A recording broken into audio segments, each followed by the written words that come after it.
പ്രിയമുള്ള സഹോദരങ്ങളെ, ഈ സായാഹ്നത്തിൽ ദൈവം നമ്മോട് പറയുന്നത്, ആകാശവും ഭൂമിയും എല്ലാം കടന്നു പോകാം, പക്ഷേ ദൈവത്തിന്റെ വചനം ഒരിക്കലും മറഞ്ഞു പോവുകയില്ല.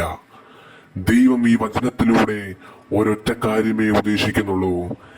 എന്തൊക്കെ പ്രലോഭനങ്ങളുണ്ടായാലും, ആരൊക്കെ നിന്നെ തള്ളിപ്പറഞ്ഞ് നിന്നെ വിട്ടുപോയാലും, നിന്റെ സ്വർഗസ്ഥനായ പിതാവ് അവിടെ ഉണ്ടായിരിക്കും. ആരും നിന്നെ വെറുത്താലും അവൻ നിന്നെ വെറുക്കുകയില്ല.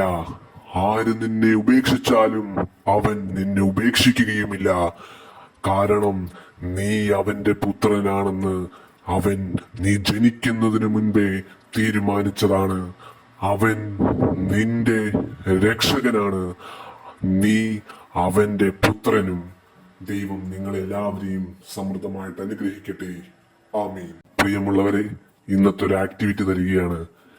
ദൈവത്തോട് 3 സ്വർഗസ്ഥനായ പിതാവെ ചൊല്ലി പ്രാർത്ഥിച്ച് അനുഗ്രഹം യാചിക്കാം.